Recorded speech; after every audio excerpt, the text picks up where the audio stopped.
Socialist, Legality, and Love. The first week of May, 1981, in Estonia was exceptionally warm and sunny. Not a single cloud drifted across the bright blue expanse of the sky, not even the thinnest veil of mist. A light breeze caressed the greening meadows and stirred the tender, mouse-ear leaves of the birch tops.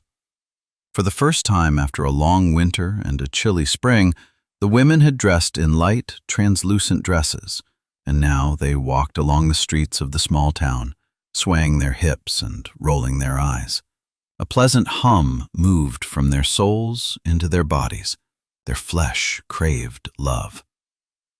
But the somewhat acceptable men of the small town, the Soviet and party officials belonging to the district committee's nomenklatura, had no eyes for the women, their swaying hips, or their rolling eyes. They, like the entire high nomenklatura of the Estonian SSR and the Soviet Union as a whole, had sunk into a blissful Brezhnev-era stagnation. Nothing foretold to the party and Soviet figures of the N district of the Estonian SSR that a turning point was coming. One that would shake their quiet and peaceful lives, built on hunting, foraging, and fishing, and marked by excessive vodka and minimal sex. In an instant, everything changed. Only nostalgic memories remained, and many a man would later brood over them behind Swedish curtains, prison bars. A truck came to a halt in front of the third entrance of a 5-story white and yellow building in the elite quarter of the district center, the small town of N. A pile of household goods towered on the truck. The elite residents of the Socialist housing district pressed their noses against the window panes. Some even opened their windows and leaned out on the sills, watching the scene unfold. It was clear that someone important to the N district and the town had arrived, for the truck had stopped at the third entrance, where only 4-room apartments for officials belonging to the district committee and even the bureau of the Central Committee of the Communist Party of Estonia were located. Yet, at the same time, the residents of the elite district shrugged their shoulders contemptuously. Judging by the contents of the load, even the naked eye could see that some poor, pathetic wretch was arriving with his knickknacks. Though the devil only knew. The newcomer might be a very influential man. He could be someone who hadn't yet managed to enrich himself through the theft of state property, bribes, and corruption.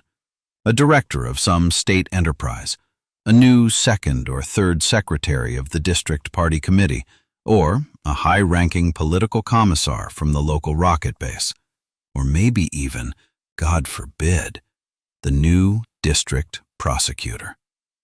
Rumors had been circulating for a long time in the offices of the ruling Communist Party and the Soviet nomenklatura that the current prosecutor, who had abetted the thefts of all sorts of directors, chief engineers, and party organizers, would be moved upward in a rotation, and in his place would arrive a fierce and powerful Moscow-trained prosecutor from the capital. Leaning on their windowsills, the residents of the elite district watched the events below with interest and excitement. Who had arrived? The driver stepped out and opened the right side door of the truck. A young woman hopped down from the seat, lightly and beautifully, like a ballerina, the queen of swans from the ballet Swan Lake. The driver, like Prince Siegfried, gallantly supported her with his right hand. After the Swan Queen, a boy of about 7 jumped out of the truck, threw a ball in front of him, let out a whoop, and dashed across the elite residential quarter chasing the ball. Soon, the sound of glass shattering was heard. The ball had struck a basement window of the opposite house. For a long while, nothing happened. Total silence and peace prevailed. The driver had a smoke. The ballerina walked to the carpet-beating rack, did some stretches, kicked her legs forward and back, and finally spread her legs and sank into a split on the grass, her back straight as a rod. To the district committee nomenklatura leaning out of their windows, it seemed she would surely rip apart. But the ballerina hopped right up, swung her leg back in a flash, and placed her heels together. The exercise was over. Suddenly, the drone of a motorcycle was heard. It grew louder and louder.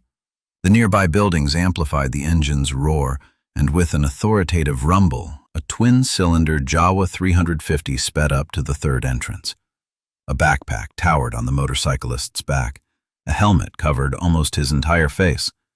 The motorcyclist put the Jawa on its stand, dropped his helmet onto the asphalt with a clatter, and stretched his back. The wives and daughters of the district committee nomenclatura, leaning on their windowsills, gasped. Such a handsome and young man.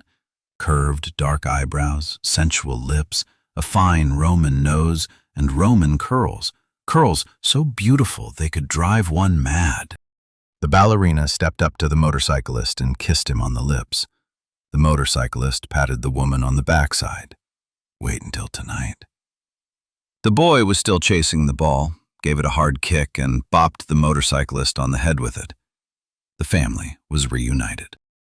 The nomenclatura residents of the elite building watched the scene with a hint of envy, then shrugged and said to themselves with feigned indifference, "Well, so be it. That's one way of doing things. Everything is within the bounds of party decency." Suddenly, they froze and stared open-mouthed. The motorcyclist opened his voluminous backpack and lined up a whole row of beer bottles on the bench in front of the house, the so-called pensioner's bench. Then he sat down next to the bottles and opened one by scraping it against the corner of the bench. He raised the beer bottle to his lips and pointed the bottom of the bottle, like a telescope, toward the people leaning out of the windows. The women and young girls hid behind their curtains. The men at the windows were struck by an inferiority complex. But this was only the beginning. With a shock, the residents noticed a hippie-looking young man with sideburns emerge from the door of the opposite house and stride across the lawn toward the motorcyclist. His long hair flowed in the wind. A moment later, the hippie and the motorcyclist shook hands, embraced, and the motorcyclist handed the young man a beer bottle. He raised the bottle to his lips and began to drink thirstily, his large Adam's apple bobbing. Cold sweat broke out on the skin of the nomenclatura at the windows. That hippie was the assistant district prosecutor, and now there was no doubt that the new district prosecutor had arrived. That damned motorcyclist, the Jawa man. It must be added here that once a person has experienced one shock, things usually don't end there. There will be more and more. Hardly had the assistant prosecutor taken the bottle from his lips when the door of the third entrance of the elite building banged open, and out stepped, Lord help us, the chairman of the District People's Court, a guitar slung around his neck. The judge stepped up, greeted the prosecutor and assistant prosecutor like old pals, took a beer bottle without asking, and opened it with a bottle opener mounted to the corner of the guitar for that very purpose. The men sat on the pensioner's bench, sipped their beer, laughed, and joked. The nomenclatura in the building realized they were telling anti-state jokes because occasionally words like Brezhnev, Politburo, and madhouse could be heard. But they couldn't catch anything specific, much as they wanted to. The group under the window sipped beer. The ballerina played football with her boy. The court chairman strummed the guitar and hummed a Russian romance full of longing and love. The residents calmed down. They even developed a hope that perhaps things would stay this way forever, and they could continue their shady dealings in peace. But lo and behold, events took their own course. Suddenly, a Zaporozhet's car drove up to the house, and out stepped a lawyer well known in the town for his fame as a middleman for bribes.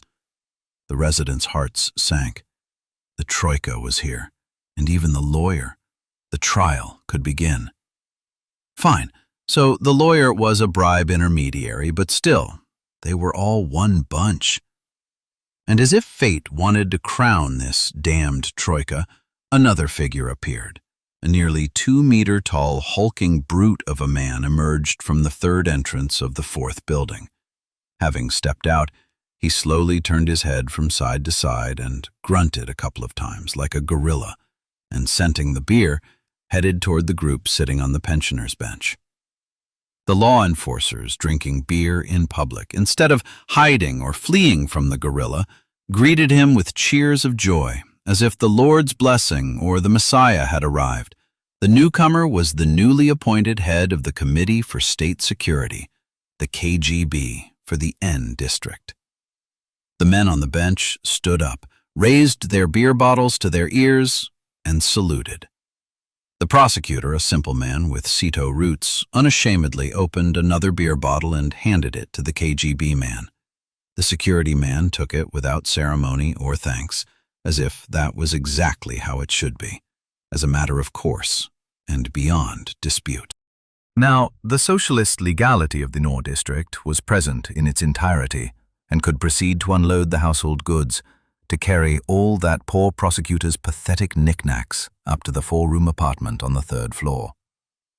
The prosecutor, the master of the house, gave the ballerina, the mistress, 10 rubles and told her to buy 2 bottles of vodka from the nearby shop and whatever food happened to be available, and sweets for the boy. The nomenclatura residents of the elite district quietly, very softly but tightly, closed their windows, pulled the curtains, and sat in silence like mice under a broom. Their hearts sensed that something terrible was coming. Fierce sweat trickled down the backs of the state property-thieving nomenclatura hiding behind the closed windows of the elite building. Until then, in the blissful era of Brezhnev, they had operated without fear because the party was behind them. But this new, hippie-like nomenclatura, this gang of hooligans under the window, they apparently didn't give a damn about the Brezhnev nomenclatura that had been warming its backside in soft armchairs for decades. "We'll see what happens," sighed the old nomenclatura as they went to bed that evening. Their hearts sensed trouble. Fear crept into their souls. Time rolled on at first as usual, without any major jolts for the nomenclatura. The law enforcement agencies of the N District went about their routine business, strengthening socialist legality. The security chief messed around with joke tellers and religious folk. The lawyer brokered bribes and gave good advice. The judge held court. The assistant prosecutor did everything he was told. And the prosecutor performed general supervision, familiarized himself with the collective in state farms, checked things, and wrote mandates demanding the elimination of deficiencies. For example, there were cases where many piglets died due to poor feed. The prosecutor sent a directive: give the piglets only high-quality food. In his mandate, the prosecutor obliged the chairman and directors to increase the piglets' food rations. The prosecutor wrote, if you give a piglet additional feed, for example, 100 grams, then the piglet's weight gain is also 100 grams. But if you give additional feed of 200 grams, the weight gain is still 100 grams. The math was simple, but the poor collective in state farms lacked feed altogether, let alone additional feed. The district agencies had found harmony with one another. The court, the prosecutor's office, the bar, and the KGB worked like clockwork, except that the lawyer's wife would occasionally come to scold the court chairman. You here at the court, along with the prosecutor and the court secretaries, drink and carouse and pull even the lawyer into your gang. The accusation was undoubtedly serious. In Stalin's time, a person complaining about the organs could have gotten 25 + 5 for it. But the court chairman, as an educated man, didn't argue with the woman or hold her accountable. Although, since the times of ancient Rome, lawyers have always been givers of bribes and providers of drink to the representatives of power, pulling prosecutors, judges, and public women into their company. But be that as it may, women have remained women since ancient Roman times. In the courthouse, in the court chairman's office, before the start of another court session, the court chairman, the prosecutor, and the lawyer spent time in worldly conversation. This time, a court session lay ahead regarding some trivial punch to the jaw and the taking of a wristwatch, a so-called robbery case. The punishment was known to the lawyer and the culprit, as well as to the court and the prosecutor anyway. 2 years of suspended imprisonment with a 3-year probationary period. What else would you give a nobody for such nonsense? The prosecutor, being a man interested in literature, flipped through a fresh copy of the newspaper, Rava Hal, the people's voice, to pass the time. The lawyer took a 0.75-liter bottle of dry wine from his enormous briefcase, made of fine cowhide. It was some Hungarian wine. They had just started importing it from the Fraternal People's Republic. The people building socialism drank dry wine by the bucketful, like water, and to the people of the Estonian socialist camp, accustomed to vodka, it practically was water. The court chairman searched for a bottle opener and cursed. "That damned corkscrew is gone again. I've told those damn court secretaries dozens of times, leave the corkscrew alone. But no, they still wash the corkscrew along with the forks and then stick it somewhere." The court chairman took a thick pencil, placed it on the mouth of the bottle, grabbed the criminal code with commentaries, and began to hammer the cork into the bottle. The thick and heavy criminal code did its job effectively, and in a few moments the bottle was open. The judge poured wine to the brim of 3 square tea glasses and placed the empty bottle behind the table leg. "To those at sea," said the court chairman as a toast, knowing the prosecutor was a former seaman. "Prosit, prosit!" The prosecutor and lawyer supported the toast. The men sipped the wine, smacked their lips, and nodded approvingly. A mischievous grin spread across the prosecutor's face. "Boys, there's still time before the session begins. Let's play a game highly relevant to jurists. There's a party political article in this Rava Hal. I'll read it aloud, and each of you can strike out from the article those words that are not believable, whose credibility raises doubt, or in which there is no logic, or which are not adequate to the surrounding life and situation." "Go ahead," said the judge and the lawyer almost in unison. The people's judge added, "This task is a piece of cake for us. We'll certainly take this sycophant journalist to task. Read the text."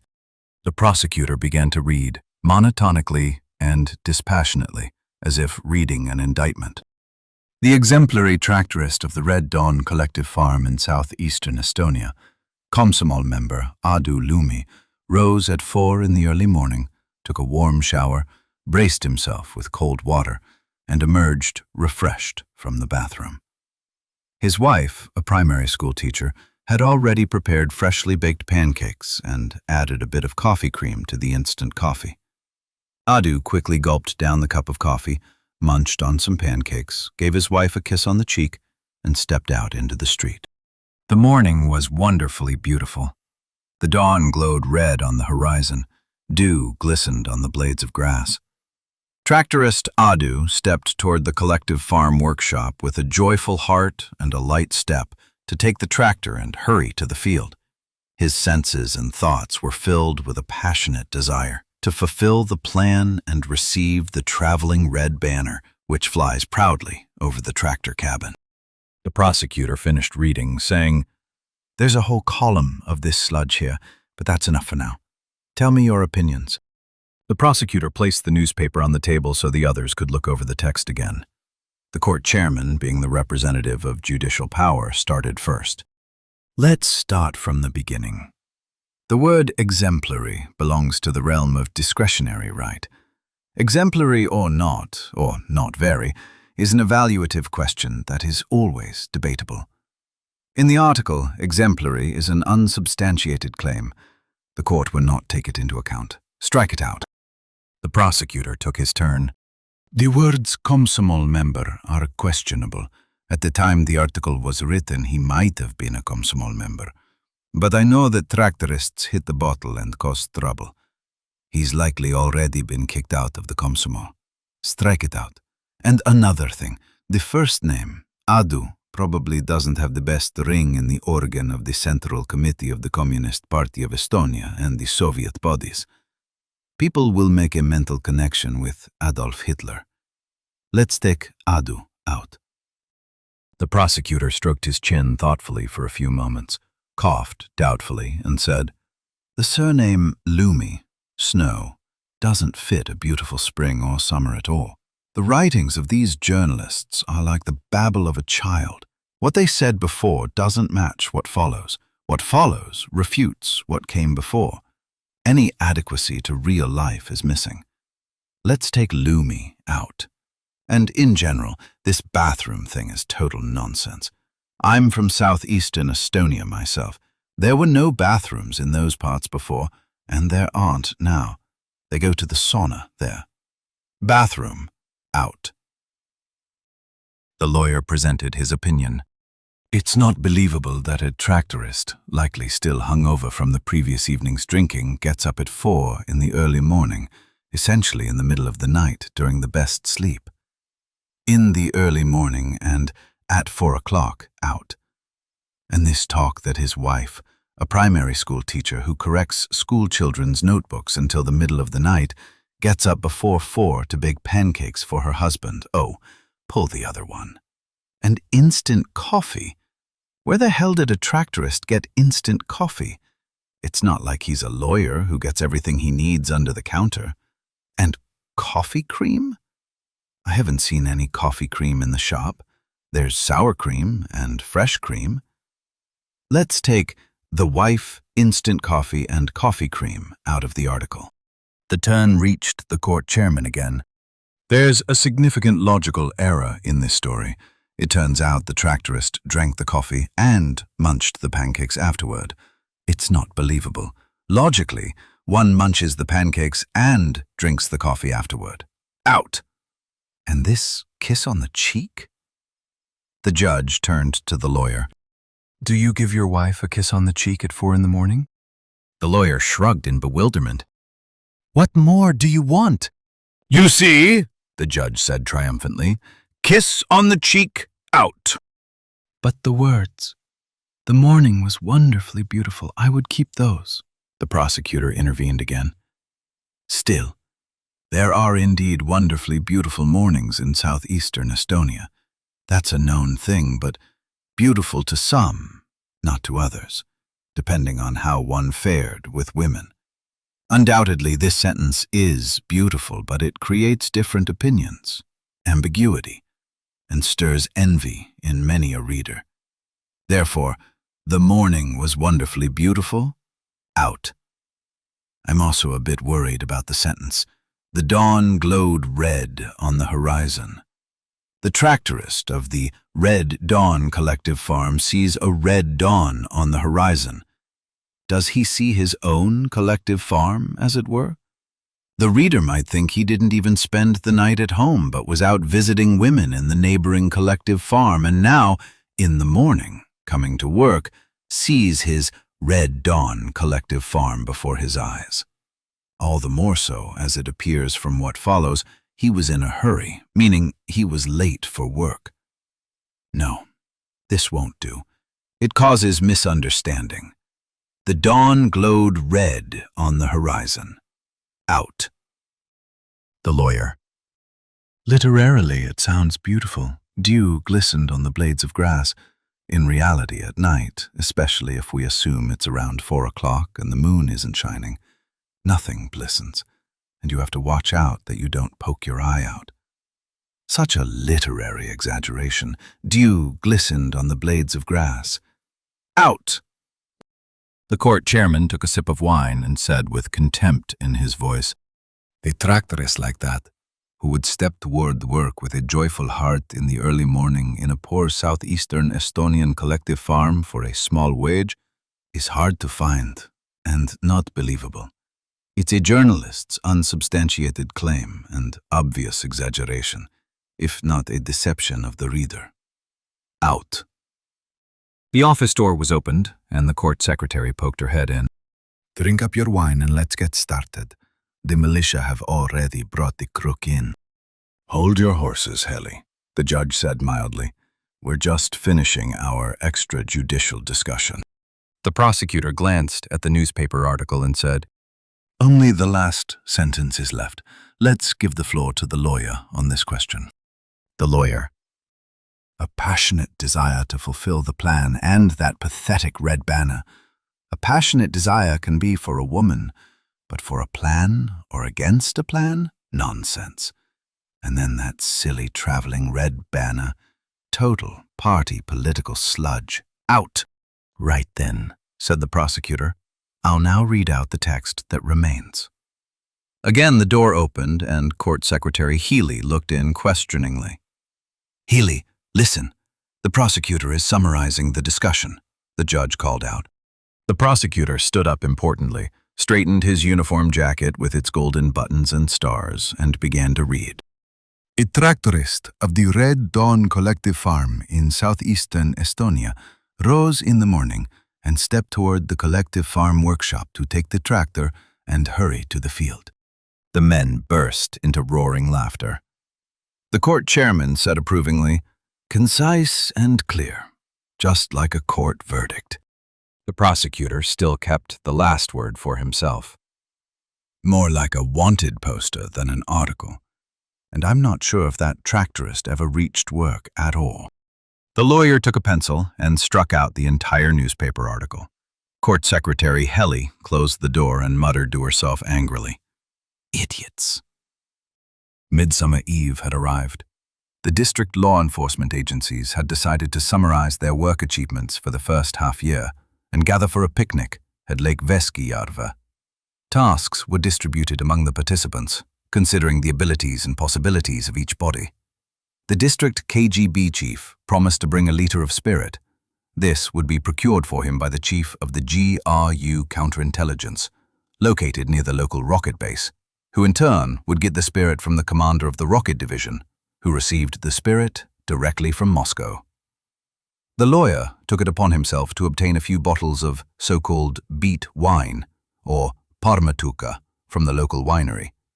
The assistant prosecutor was tasked with bringing a loaf of bread and a bun and swiping a few forks and spoons from the local canteen. The court chairman's task was to tune the guitar, clear his voice, and not cough. The district prosecutor's duties, however, were the simplest of all: to swipe a saucepan from the shop for cooking fish soup, uha, and a wire-woven shopping basket for frying fish. The sun was already low when the 5-member company of Socialist Legality slumped onto the seats of the prosecutor's cherry-red Lada Lux in front of the local militia department. The car revved a few times and then sped away with tires screeching. The local militia chief contacted the first secretary of the district committee of the Communist Party. So-and-so, this and that. The circumstances are such. Characters who arrived from elsewhere, strangers to us, not our own, are causing a ruckus. How to proceed? The first secretary of the party district committee waved it off. "Too large a crowd. Let's wait. We'll catch them one by one." The party knows. The party can. The party leads.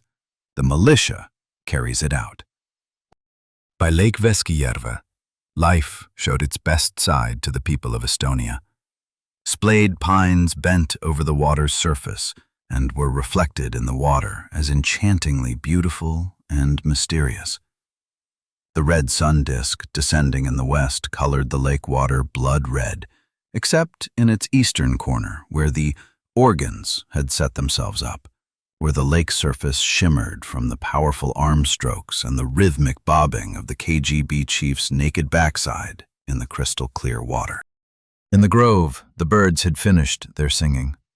Only from somewhere far away, from the singing grounds of the district center, came the sound of accordion music and the singing of young women to the lakeside. Life was so infinitely beautiful and bright.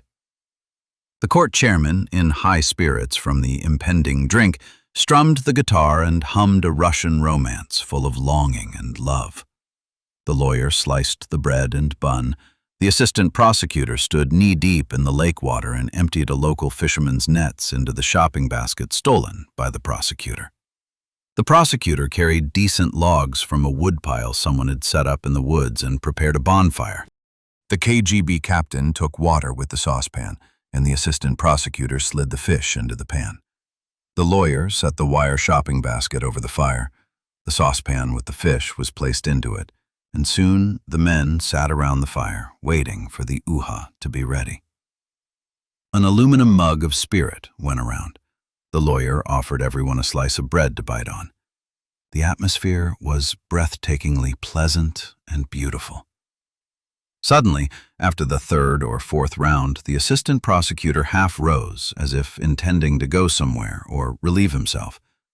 and then fell face down into the fire, knocking over the shopping basket set over the fire pit along with the uha that had already begun to boil in the saucepan. The security chief immediately grabbed the assistant prosecutor by the scruff of the neck and pulled him out of the fire before the assistant prosecutor's sparse beard could be singed. Across the lake, water echoed the security chief's angry voice. "Diversionist! Terrorist! Saboteur! You knocked over our uha, enemy of the people. I'll shoot you." Hold your horses, KGB. These aren't Stalin's times anymore. We must hold court, intervened the prosecutor, already quite drunk from the spirit. Since the case is obvious, I, as the prosecutor, will present the charges and demand the punishment. The lawyer will conduct the defense, and the court will pass judgment. The KGB will act as a witness. The men nodded in agreement. Socialist legality, after all. The aluminum mug of spirit made another round. The prosecutor began with the charges. The prosecutor finds that the accused, through criminal negligence and recklessness, committed a serious offense. Being in a state of alcohol intoxication, which is an aggravating circumstance, he knocked over the uha pot, an act by which more than 2 people were affected, consisting of the fact that they were deprived of a tasty morsel. I demand for the culprit, in an offense with more than 2 victims, that is, a crime under the 2nd section, the following punishment. The culprit must shout at the top of his lungs and 10 times, "Don't drink if your head can't take it." As an additional punishment, the culprit must drink half a mug of spirit at once, so the punishment will be remembered for the rest of his life. The lawyer. The defense asks to take into account the fact that the KGB got the assistant prosecutor drunk with his spirit. I do not dispute the charges presented by the prosecutor, but I ask for a lighter sentence. The judge. All rise. The court is in session. The prosecutor, the KGB chief, the assistant prosecutor, and the lawyer awkwardly got to their feet, swayed back and forth. But this time none of them fell into the fire. Listen to the decision. In the name of the Estonian Soviet Socialist Republic, find the defendant guilty and impose the following punishment. The culprit must shout at the top of his lungs and 9 times, "Don't drink if your head can't take it." As an additional punishment, the convicted must drink a 1/4 mug of spirit at once, so the punishment will be remembered for the rest of his life. The court's decision is final, not subject to appeal, and subject to immediate execution. The convicted man opened his mouth wide, filled his lungs with air, and began to serve his sentence. Don't drink if your head can't take it. Don't drink if your head can't take it. The voice echoed over the lake water, bounced back from the woods on the opposite shore, and carried on along the lake. Having served the main punishment, the prosecutor handed the convicted man the mug of spirit. The convicted man drank the spirit, coughed and spluttered a few times, slumped onto the grass, and was soon snoring away. Shortly before midnight, a red Lada burst out of the woods surrounding the singing grounds, drove through the crowd, dancing the tuliak in front of the stage, gave a celebratory honk to the militia on duty, and disappeared behind the ancient trees. Late on the morning of Midsummer Day, the prosecutor appeared at the Lada standing in front of the militia building, examined it, walked around the car several times, and muttered to himself angrily, "Who the hell has scratched my car?" The sergeant on duty hurried over and explained, "Comrade prosecutor, you probably don't remember, but last night you drove through a thick spruce forest directly to the edge of the stage and pushed on through the crowd. The spruce branches probably scratched it a bit." What do you mean a bit? Not a bit, but a lot. "Prosecutor!" A shout was heard as if from the heavens. "Come up, I have an important matter for you." The head of the district KGB department had pushed open the window of his second-floor office and was calling the prosecutor. When the prosecutor stepped through the door of the security chief's office, the KGB chief, the court chairman, the lawyer, and the assistant prosecutor had already taken their seats. and the table before them lay Karl Marx's Capital, and beside it, square tea glasses. Under the table sat a bottle of vodka. When the bottle was emptied, the KGB chief opened his iron safe, took a handful of banknotes intended for paying agents, handed them to the assistant prosecutor, and said, "You're the one with the lowest rank here. Go to the shop and get a couple more bottles of vodka, a loaf of bread, and some herrings."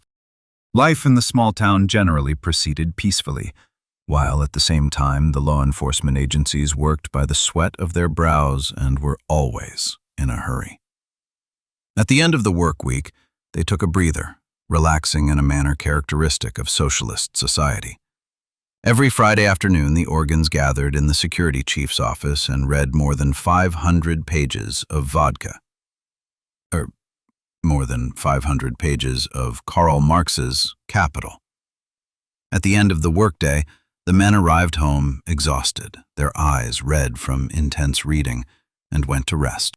One day, when the sun was glistening in the prosecutor's office, and life seemed quite agreeable to the prosecutor sitting behind his desk at that moment, the phone rang, insistently and long.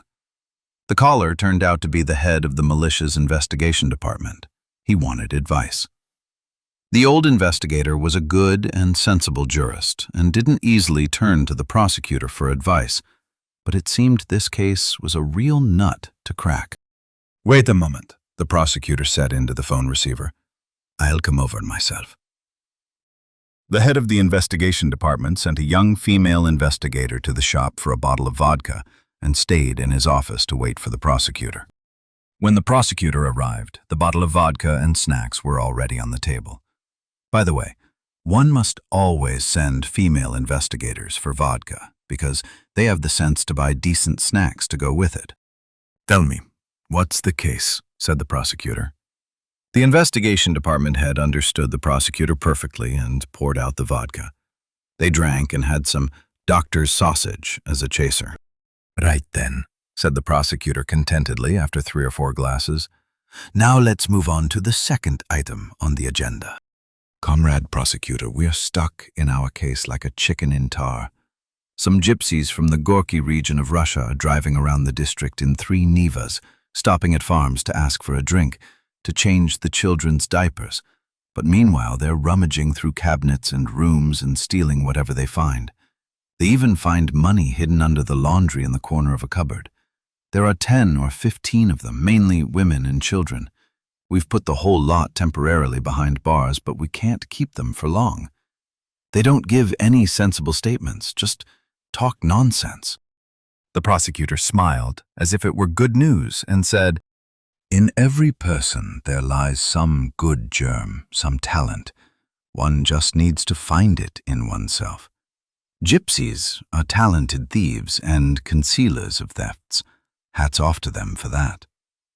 Then the prosecutor turned serious and asked, "How many applications have been received from victims, and what is the total amount of damages?" "There are applications from 8 victims. The total damage is around 10,000 rubles. "Investigation doesn't know such a concept. Around. One must speak specifically. Total damage, 10,000 rubles, the prosecutor said instructively. "Total damage, 10,000 rubles, the head of investigation repeated. "Right then. Let's have a couple more shots and go to the gypsies." The guard opened the detention cell door. The prosecutor and investigation chief stepped in. In the dim light, faces could barely be distinguished. Only the flashing of dozens of white eyeballs indicated that the cell was full of people. For a moment, there was silence, but it didn't last long. Like a storm, the shouting of women rose in the cell. Children began to cry and scream. A beautiful gypsy woman with glowing eyes grabbed the prosecutor's hand and began to plead, flatter, and prophesy. "We are completely innocent. We don't steal. We're just driving around. Handsome young prosecutor, let us go, and you will have many mistresses, many passionate nights. You will have many children. We are poor gypsies. We want to go home. Your handlines show, if you let us go, you will become happy. You will be promoted and get more stars on your collar." Return the stolen items and money, or pay the total damage of 10,000 rubles, and you'll get out, the prosecutor said calmly. Unfortunately, the prosecutor didn't know gypsies well enough. His words were met with a new and even stronger wailing. The gypsies tore at their hair and beat their chests. 10,000 rubles! 10,000 rubles! Ah! Ah! Ah! It was clear that admitting guilt and returning the money, or compensating for the damage, was out of the question. And what would you admit and return when you haven't stolen anything? The prosecutor waved his hand and left the cell. In the investigation chief's office, a couple more shots were had, and then the prosecutor asked a peculiar question. Is there a gypsy colony somewhere nearby that also has a gypsy baron?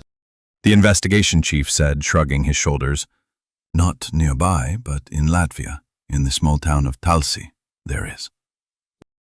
Good. Send a flash message to the Talsi militia department that the gypsy baron must be here by 10 tomorrow morning. Otherwise, we'll arrest all the thieves and they'll get 10 years in prison. The investigation chief said in bewilderment, How 10 years? It's impossible to prove their guilt. Everything is as mixed up as porridge and cabbage. They deny everything, talk nonsense. Nothing, no one can be proven guilty.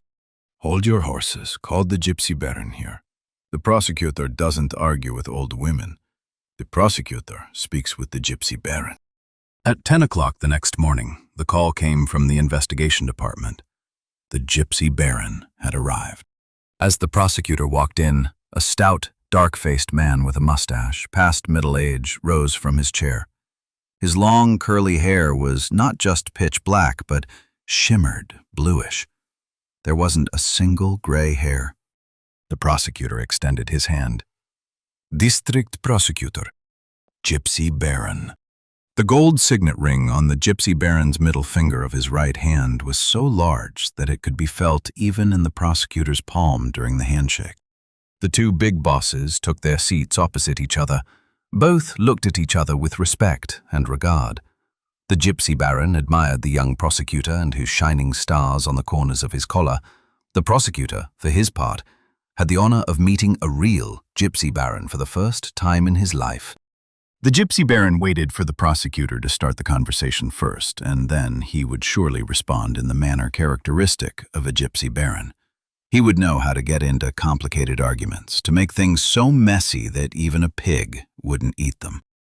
But to the gypsy baron's surprise, the prosecutor didn't start a conversation but began to explain the law, and at such a high level that the gypsy baron was left with nothing but to flash his eyes. The talk was not about thefts at all. Gypsy baron, I didn't call you for a conversation. I don't intend to persuade you. I called you out to explain the law. By the statements of witnesses and victims and the gypsies themselves, it has been established that they stopped at farms and entered dwelling houses. They entered someone else's house without being invited by anyone. The current constitution guarantees people the inviolability of the home. This is a political right of the people. Entering a house without invitation is an anti-constitutional act. It is a serious political crime. For this, the law provides for 10 to 15 years of deprivation of liberty in a strict regime prison, followed by being sent into exile for life to the northern regions of Siberia, whereby children are taken from the women and given to orphanages. The prosecutor fell silent. The gypsy fidgeted in his chair. His dark face became even darker and paler. Finally, he got a word out. Prosecutor, our people don't commit political crimes. Yes, they steal. Gypsies always steal and cheat a little. That's their life, their customs. But that, a political crime?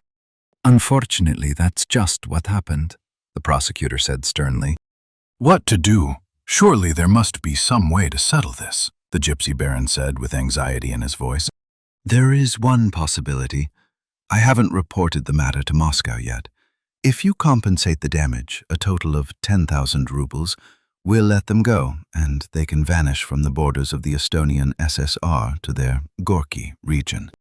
I probably don't have that much money with me, the gypsy baron said doubtfully. The investigation chief intervened. We took their passports and car documents. Between them are piles of 100 and 500 ruble bills. Fine, the gypsy baron agreed. Count those 100 ruble bills in the passports and I'll add the rest. The investigation chief took a large plastic bag of documents from the safe and began to go through them and count the money with the gypsy baron. A total of 3,000 rubles was collected. The gypsy baron reached into his coat and took out a thick wad of money. The investigation chief counted it. 5,000 rubles. So now 8,000 was in hand. Another 2,000, said the prosecutor. The gypsy baron fidgeted, tried to say something or start an argument, but then waved it off and reached into his other breast pocket. He pulled out a new wad of money. He counted 2,000 from it and put the rest back in his pocket. The investigation chief handed the bag of documents to the gypsy baron. Distribute the documents and give your gypsies a lecture. The prosecutor and the gypsy baron entered the detention cell. They were followed by the investigation chief, leaving the door open behind him. Noticing the entrance, loud wailing and lamenting began in the cell, but the gypsy baron barked at the women to be quiet and said something to them in their own language, quickly and authoritatively, occasionally pointing at the prosecutor. The beautiful gypsy woman crawled on her knees to the prosecutor, grabbed his hand, and explained in Russian, "Handsome young prosecutor, let us go, and you will have many mistresses, many passionate nights. You'll be promoted and get more stars." The last week of April 1982 in Estonia was exceptionally warm and sunny. Not a single cloud drifted across the bright blue expanse of the sky. Not even the thinnest veil of mist. The birches had mouse-ear leaves. Birds looking for nesting places flew over the light green forests. A light and warm wind had blown the fields dry.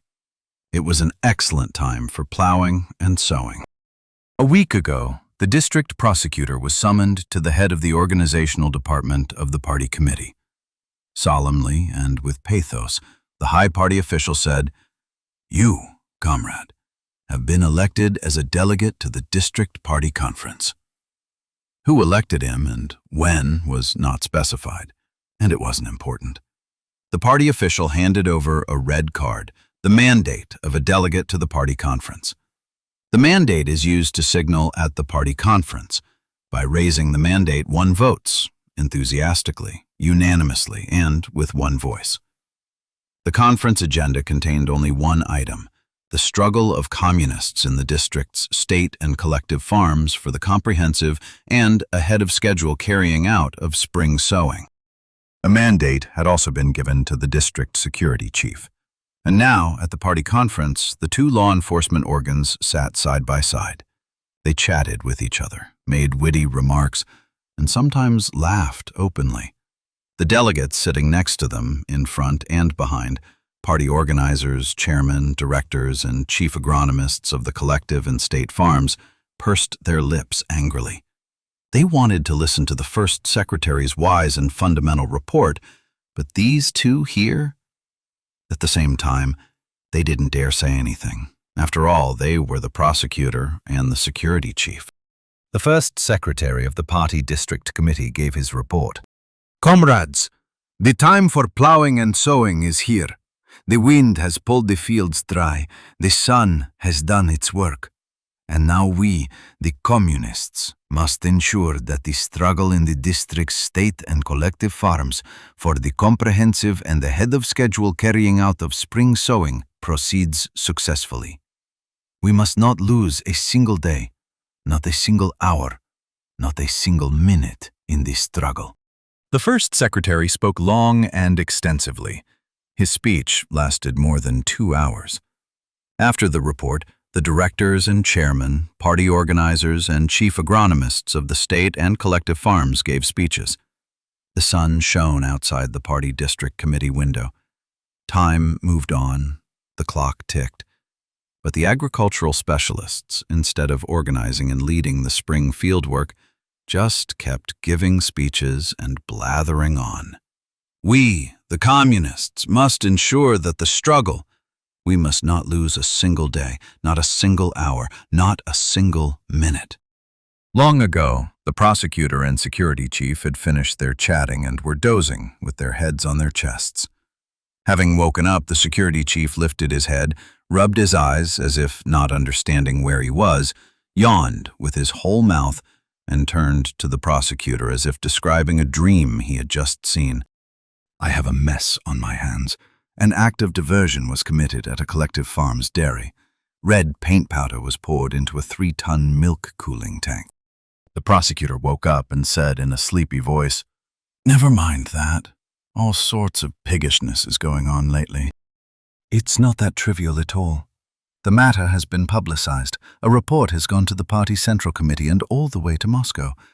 An investigator from the Central Security organs is dealing with the matter." The prosecutor waved a hand dismissively. "What's there to investigate? Probably someone well drunk. Hand the matter over to us. The prosecutor's office investigators are like pigs, omnivores. We'll surely catch the crook. It doesn't matter to us, diversionist, terrorist, or just a killer. But if you don't want to, keep it to yourselves. Our investigators are burdened with juvenile cases.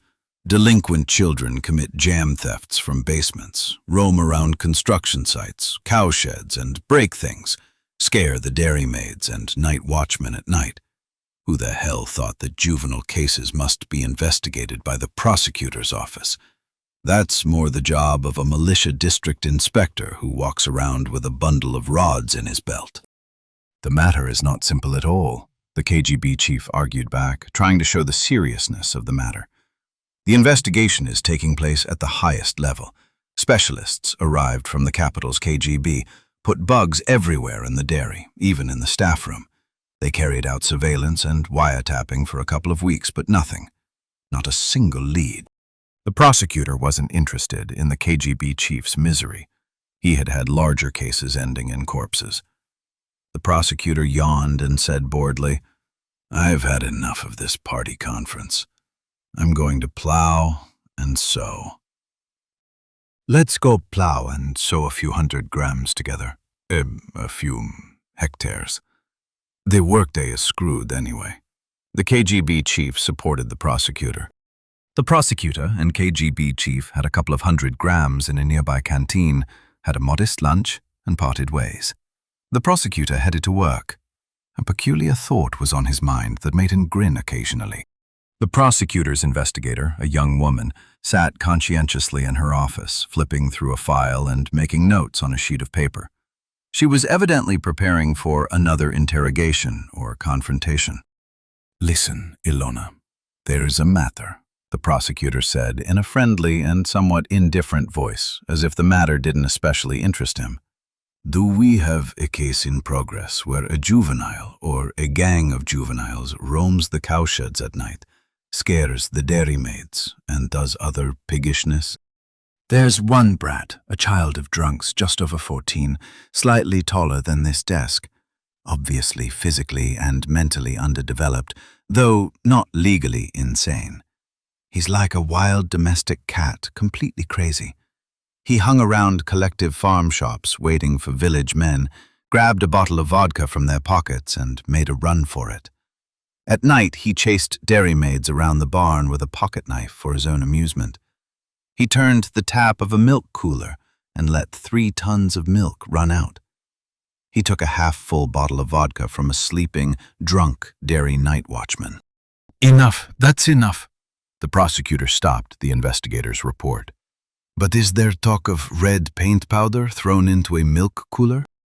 The investigator shrugged. "Not so far, but with every interrogation more and more of these delinquent acts come out from him, and there seems to be no end." The prosecutor waved a hand.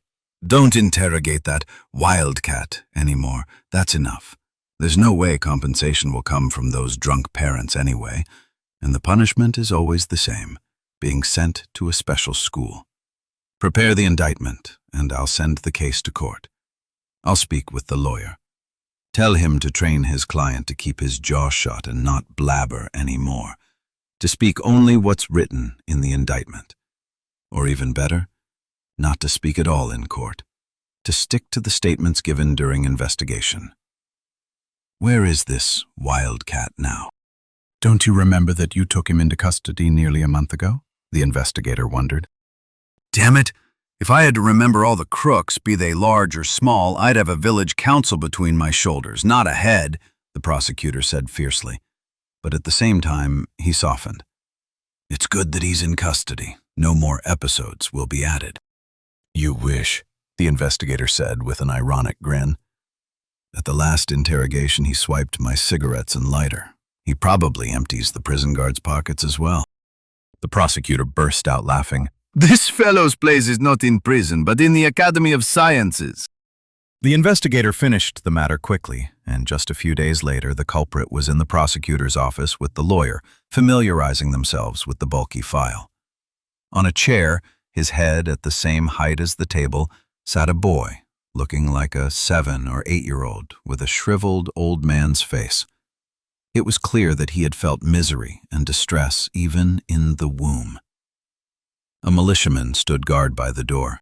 The prosecutor turned to the boy. Familiarize yourself with the file for a while on your own. Start from the very beginning.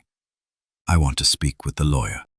When the prosecutor and the lawyer returned to the investigator's office an hour later, the boy still had the first page of the file open and was following with his finger as he read the order for initiating criminal proceedings. The court session for the juvenile diversionist, terrorist, began exactly on time, 10 o'clock in the morning. In addition to the lawyer, the prosecutor had decided to call a pedagogue to the trial. The schoolteacher, a woman past middle age, was clearly very uncomfortable seeing her student before the bar, for she blushed and fidgeted, while her facial expression was extremely serious, even solemn. Actually, she was in court for the first time in her pedagogical practice, in a role alien to her. The pedagogue's task was to ensure that the trial participants didn't mistreat the boy, that everything was at a high pedagogical level. But it was a needless fear. The lawyer had trained the boy, and the boy himself was quite clever.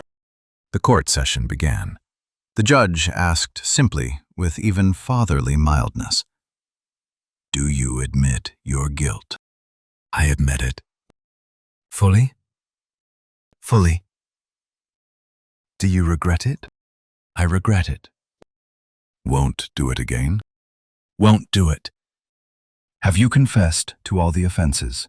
Do you wish to add anything?" The boy looked toward the lawyer. The lawyer shook his head.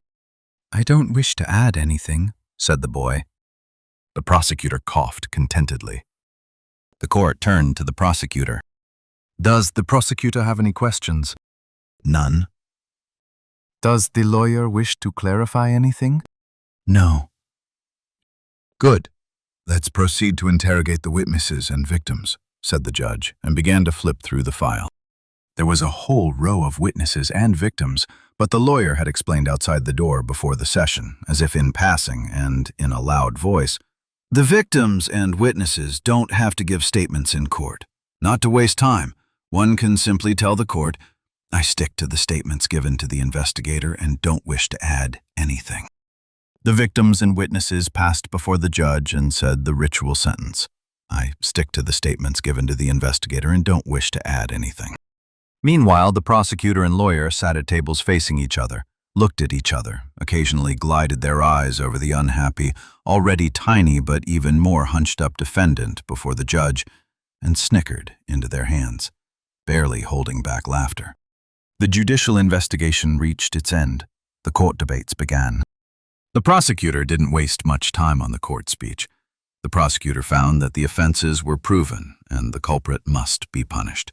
He must be sent to a special school. The lawyer agreed with the prosecutor but still asked for a lighter sentence, while not saying what he meant by a lighter sentence. And it wasn't important. The lawyer always asks for a lighter sentence, always lighter and lighter. After the session, the judge called the prosecutor and the lawyer to his office and asked, "What the hell were you grinning and laughing about the whole session?" The lawyer opened his voluminous briefcase of fine cowhide and placed a bottle of Hungarian dry wine on the table. The prosecutor, however, said, "You didn't even know you were judging a diversionist, a terrorist.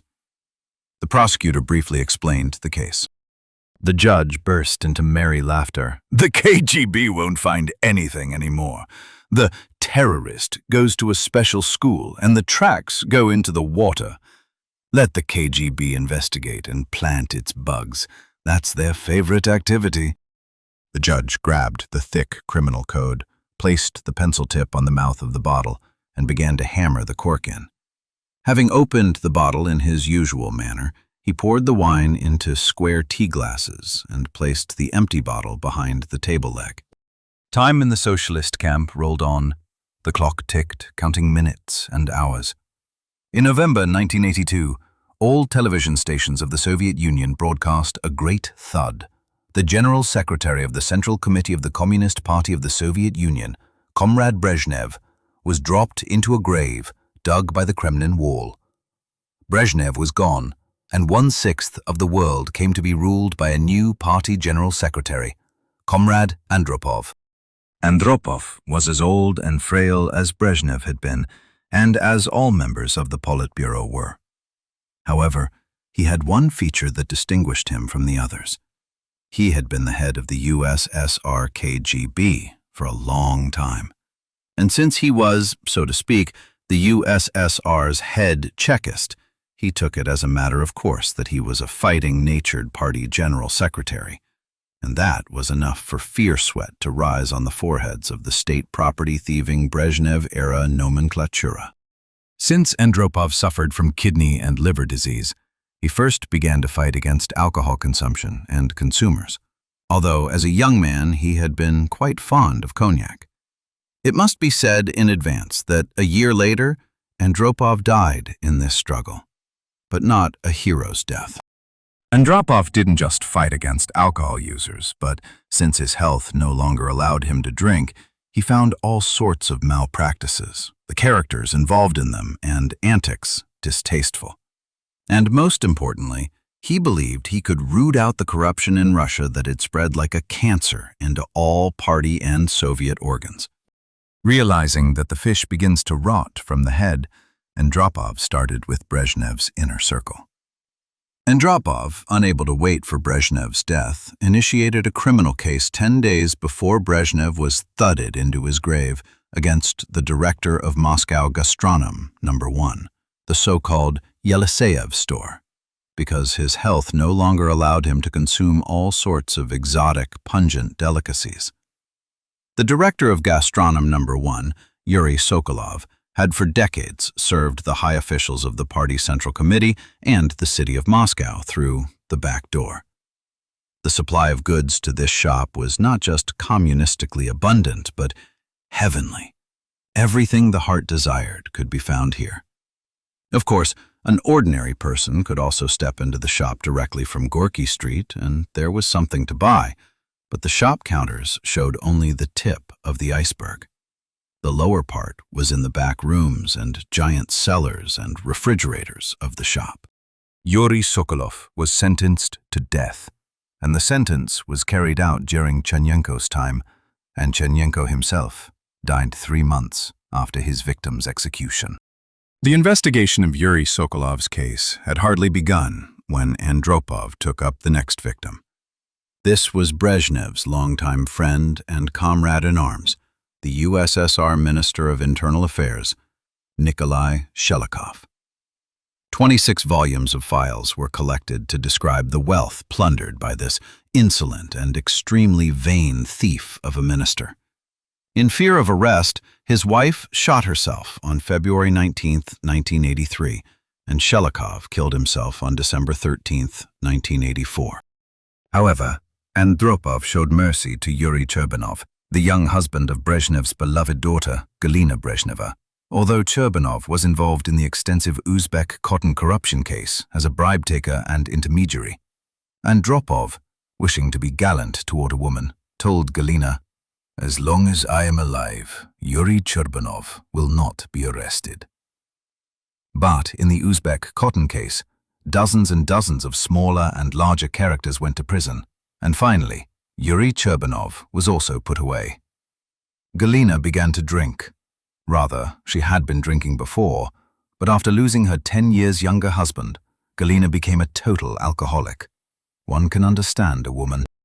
The storm of socialist legality raised by the General Secretary of the Communist Party, Comrade Andropov, rose over the Kremlin churches, roared around the Kremlin bells, rolled over the walls, and carried on to even the last backwaters of the Soviet Union's fraternal republics. On a Friday afternoon in February 1983, the district KGB chief called the prosecutor. "Listen, could you drop by my place? A rather shitty thing has leaked out." "He's overdoing it, the little fellow," the prosecutor thought, grinning to himself. What things would the security have now? It's not the time of the Forrest brothers or another juvenile diversionist. He probably wants to have some vodka, but it's boring, alone. At 2 o'clock, the prosecutor entered the security chief's office without knocking. You don't knock when going to drink vodka. And stopped in surprise. A tiny little man was sitting on a stool in front of the security chief's desk. "The situation is total shit," the security chief began without a long introduction. "A channel for Soviet Germans to resettle in Germany has been opened through our district. Let them go, to hell with them. But characters from our own town executive committee and the militia's passport office have started taking bribes. Up to 12 people, 12 Germans, are registered into a 2-room apartment. A bribe of 5,000 rubles per family is taken for processing documents and exit visas. The leads and the bribe money go all the way to the capital, to the visa department of the Ministry of Internal Affairs. Apparently, the relevant comrades in Moscow also get their cut. And to top it all off, our own lawyer is in on it as a bribe intermediary. Did we need this mess?" The prosecutor looked searchingly at the little man and asked, "Who are you? Speak." "I am a Volga German. I moved here to go to Germany with my family. From the Baltics, for some reason they allow you to leave, but from the Volga regions or Kazakhstan they don't. I mediated the bribe between the head of the passport office and our own people, but now I didn't get the exit visa after all. The laws changed in the meantime, and our people are promising to kill me if I don't return the money. But the money has been handed over to the militia. There is no money." The little German spoke tearfully and miserably.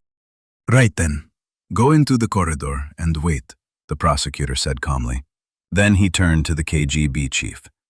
"The course of action will be as follows. I will initiate a criminal case. Since there is an application and it involves a bribe, that's a prosecutor's office paragraph. We'll carry out the initial interrogation of the applicant. The lawyer will record the visit of this little German man in his folder as a client and put the 10-ruble visit fee into the law office's cash box. Otherwise, if he didn't have a client relationship, I must interrogate the lawyer and maybe hold him accountable as a concealer or accomplice to the crime. I'll interrogate a few more Germans, the givers of bribes, also haul in the head of the passport office, take her into custody, and then send a report to the ESSR prosecutor's office. I won't touch the chairman of the town executive committee for now. The party is behind him. Tomorrow already the case will be taken over by the ESSR prosecutor's office, and I can bet my head that no one else will be brought to task.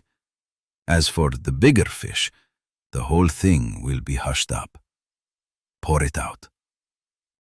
The KGB chief sighed with relief and poured half a tea glass of spirit for himself and the prosecutor. The prosecutor drank the spirit in one gulp, coughed, wiped his mouth on his uniform sleeve, and left the office. "Let's go," he barked angrily in Russian to the German. Then he added to himself in Estonian, "Damn it, they can't even settle these things among themselves. Does there always have to be a prosecutor and a prosecutor everywhere?" Around 6 o'clock in the evening, the prosecutor called the head of the passport office of the Internal Affairs Department. "Hello, district prosecutor here. Could you drop by my place?"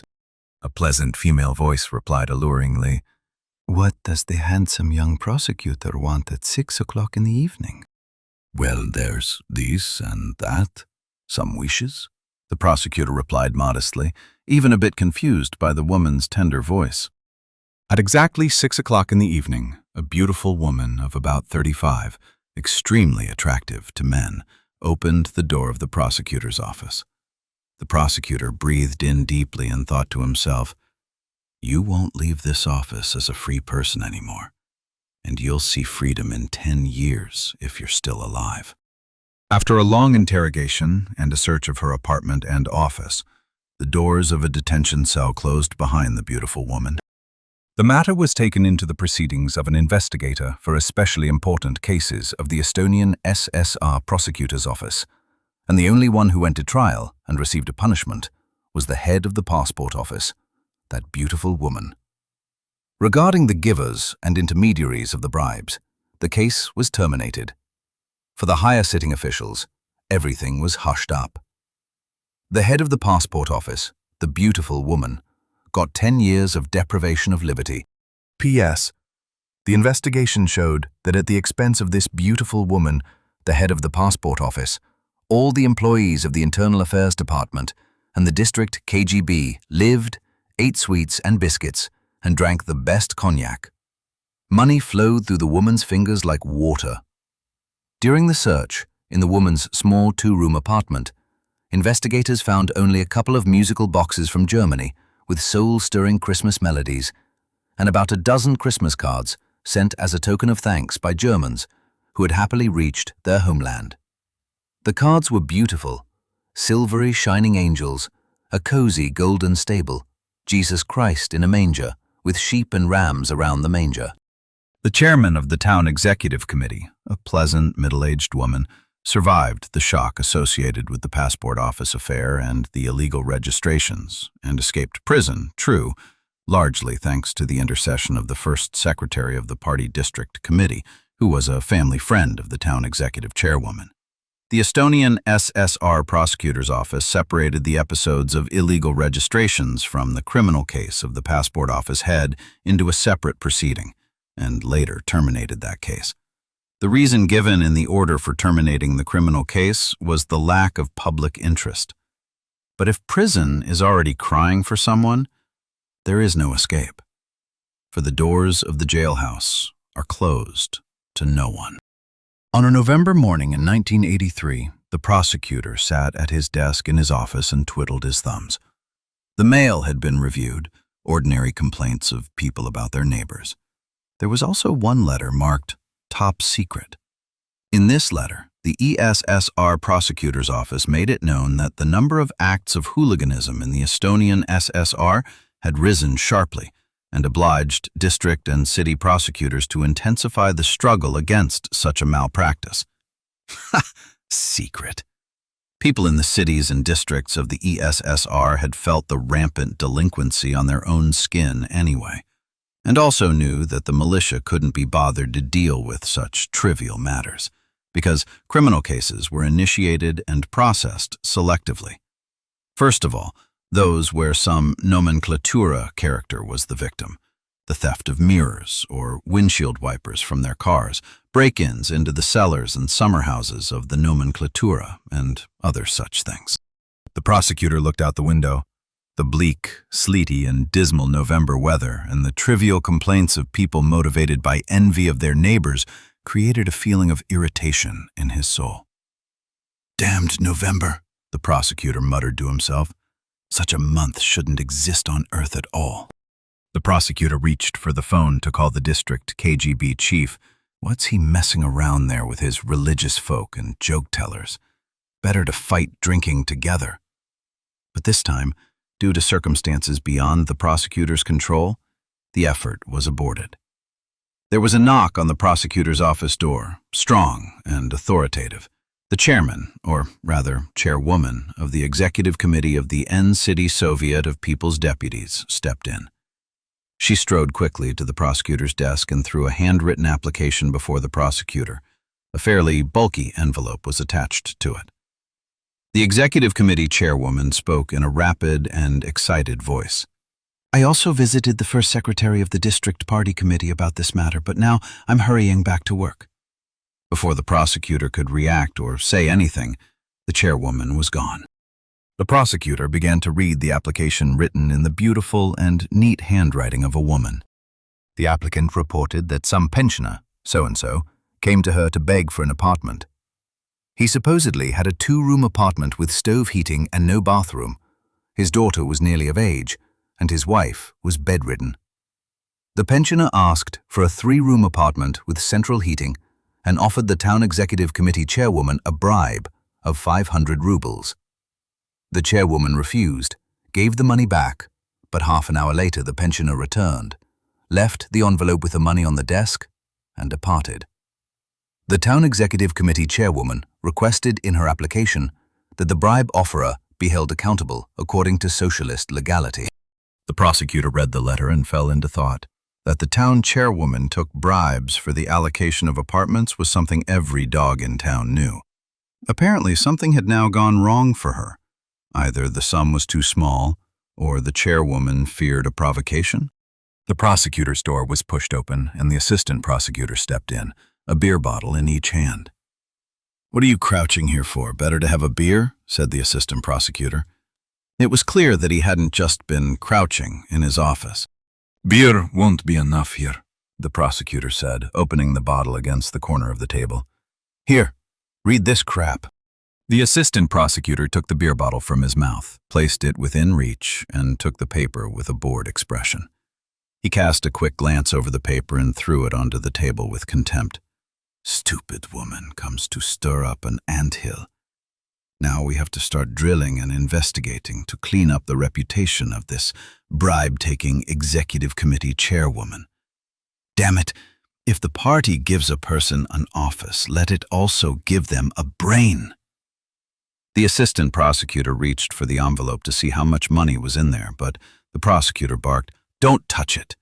We'll send the envelope with the money for forensics. We have to prove this bribe-giving somehow. The woman's statements alone won't be enough." The prosecutor hadn't even finished his cursing when there was a quiet, mouse-like knock, and a dark-haired instructor from the district party committee poked her head through the doorway. "May I?" she asked in an alluring voice. "Not only may you, but you must," the prosecutor said manfully. By the way, the assistant prosecutor had said in one conversation that this party committee instructor had the largest breasts in the district, to which the prosecutor had replied authoritatively, "I know that myself."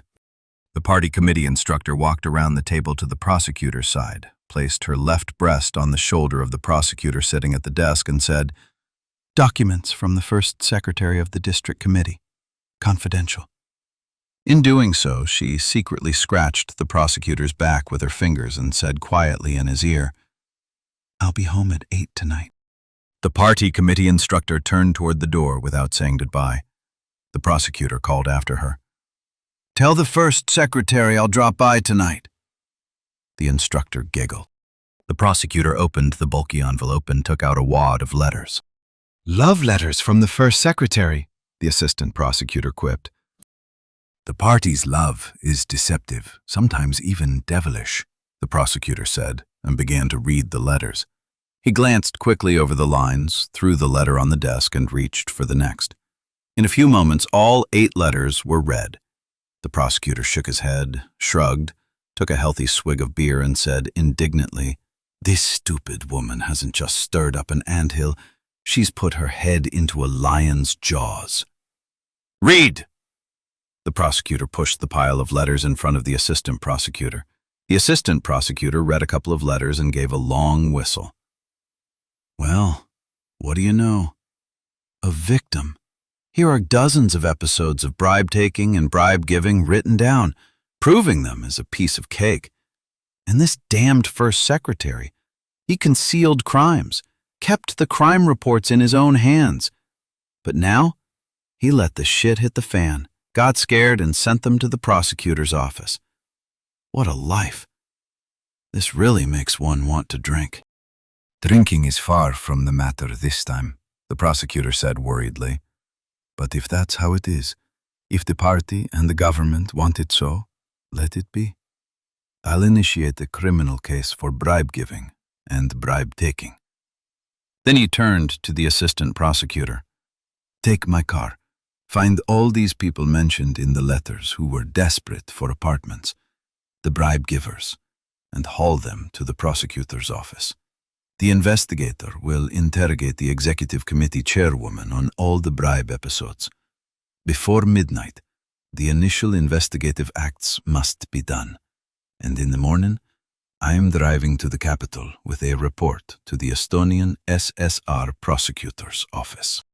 The prosecutor finished his angry speech, but the assistant prosecutor tried to resist. I can't deal with this matter. I've drunk vodka together with this executive committee chairwoman. There was some birthday in her office. Our investigator was there too.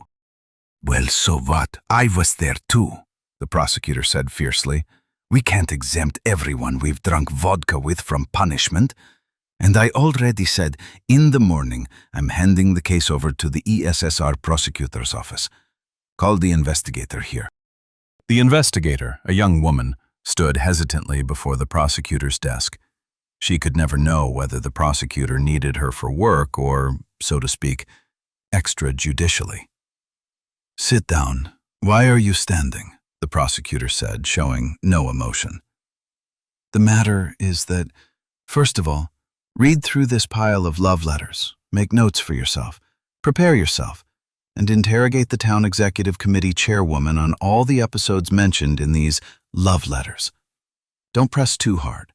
Let her blabber whatever comes to her head. The case will be transferred to an investigator for especially important cases. Let him deal with it.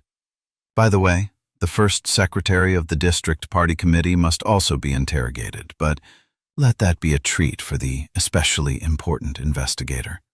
And yes, the arrest of the town executive committee chairwoman should also be the honorable task of the especially important investigator. Still, kick the town chairwoman out of her office and seal the door. But remember, a signature must be taken from all those interrogated regarding the ban on disclosing investigative data. Let them all, witnesses, victims, criminals, keep their tongues behind their teeth. Or else, I'll take them into custody. The investigator and the assistant prosecutor grinned. A tough man. The prosecutor pushed the wad of letters and the envelope with the money toward the investigator, threw the car keys on the table before the assistant prosecutor, raised his feet onto a side chair, and lifted the beer bottle to his lips, meanwhile muttering, "Damn it, what a life." The following afternoon, the investigator for especially important cases arrived.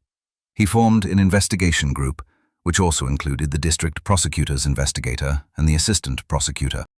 The investigation group headed to the town executive committee chairwoman's offices for a search. They took 2 people encountered on the street with them as witnesses, Manukad. Even the prosecutors and investigators who had seen much, not to mention the witnesses, were left open-mouthed during the search.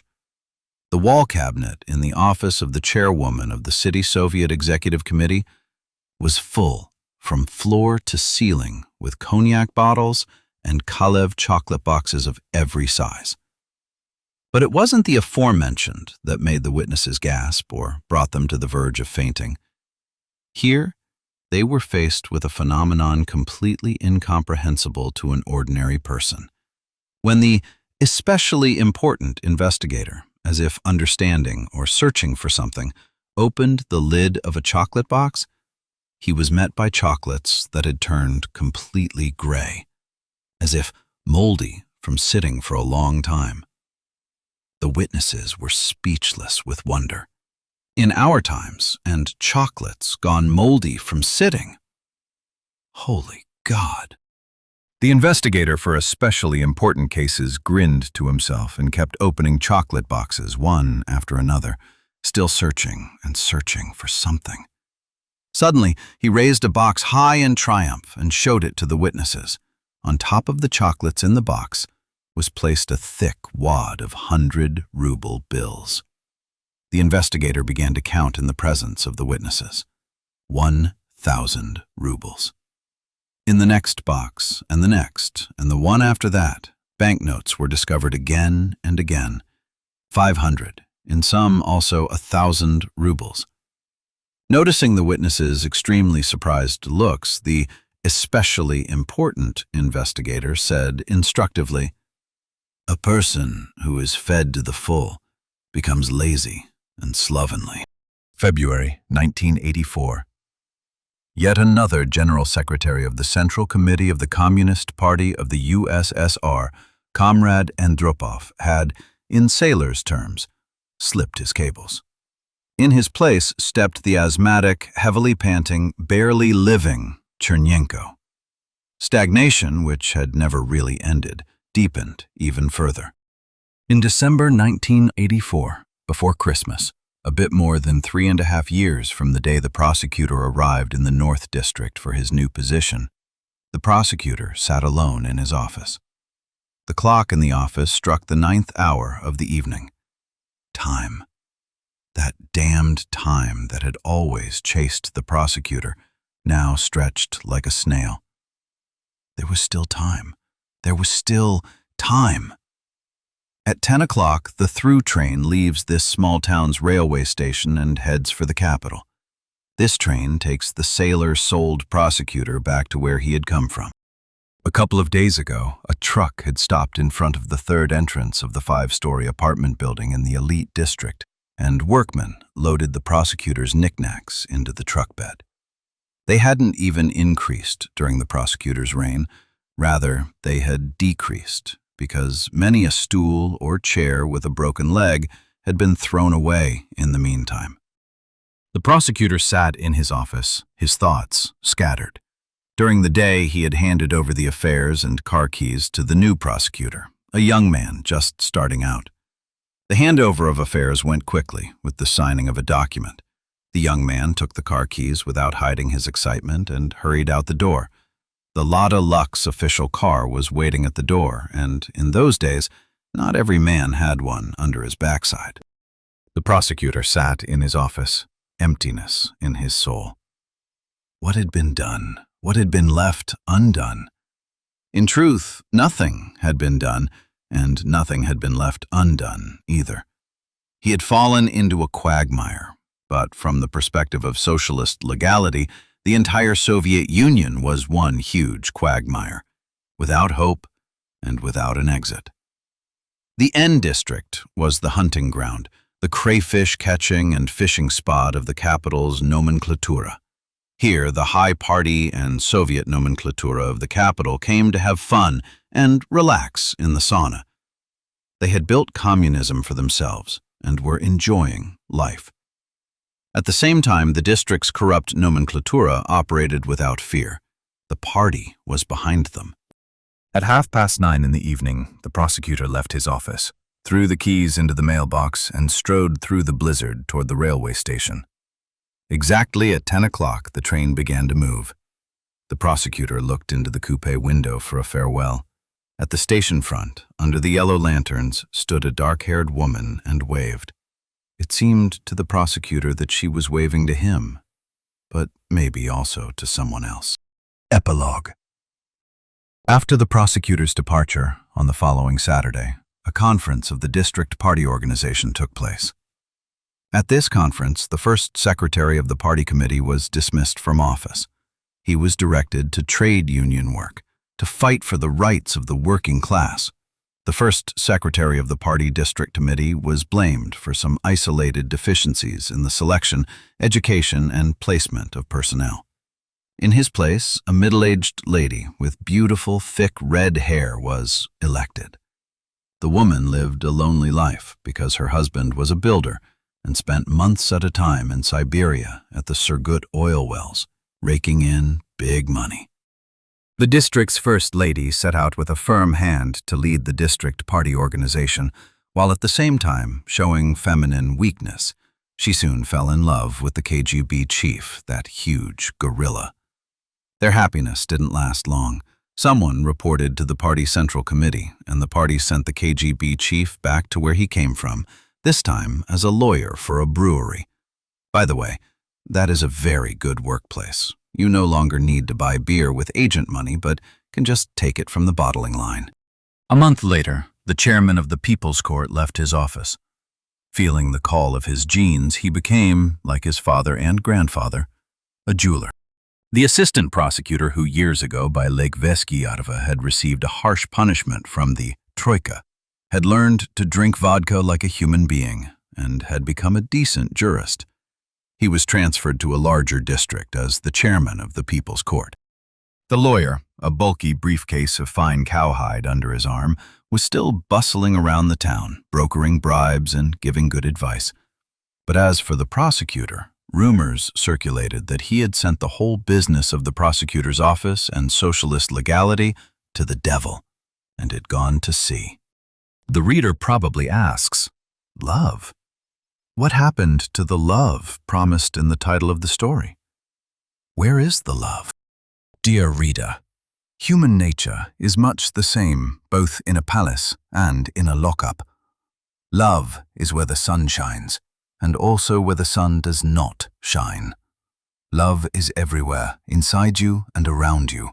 One only has to know how to look with the eyes and recognize with the heart. Love is in the sky, on the land, and at sea.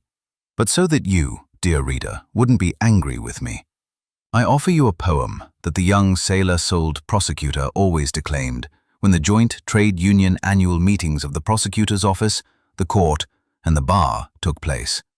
The brawn parties, with plenty of vodka and beer. But one moment. I must speak about the brawn party a bit more extensively. At the brawn party, according to established traditions, a folk orchestra performed.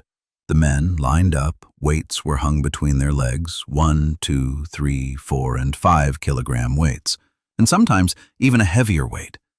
The women lined up opposite the men, breasts forward and flesh trembling. Between their legs hung pans of various sizes, corresponding to the weights hanging in front of them.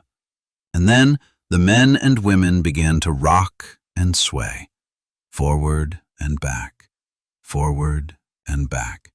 The weights moved and clattered against the pans, again and again against the pans.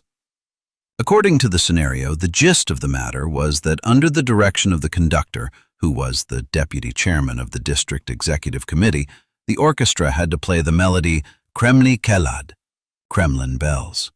However, from the soulful, flushed, glowing faces and shining eyes of the women, an informed onlooker could understand that the meaning and aim of the game was something completely different, completely other. Be that as it may, jokes aside, I would still like to offer the reader an extremely sentimental, yet close to the heart, breathtakingly beautiful poem. In the starlight of the night so fair, I wait for the señorita's form in the palm's broad shade. In the surge of passion and love's sweet care, I forget it all in the bright flames cascade. My thirsty lips are bursting with passion in quiet wait for love. For the señorita's hot kiss I long and wish that it might last forever from above. Buenos Aires. Over you the Southern Cross's crown and the shimmering nimbus of the stars. A star ignites in a flickering flame, it shines down and then fades away, like a love that is sparse. My thirsty lips are bursting with passion in quiet wait for love. For the señorita's hot kiss I long and wish that it might last forever from above. The eastern sky brightens, the morning star, like a distant beauty peers at me with a smiling face. The señorita's name I whisper, let it carry far on the sea breeze to dry the rose's dewy trace. My thirsty lips are bursting with passion in quiet wait for love. For the señorita's hot kiss I long and wish that it might last forever from above. Señorita, I thank for it all and hope that in a soft bed a golden sunbeam wakes you. Still I look into the distance. Still I grope in my arms the slender palm's waist I view. Thank you for listening. To discover more stories, follow the link in the description below.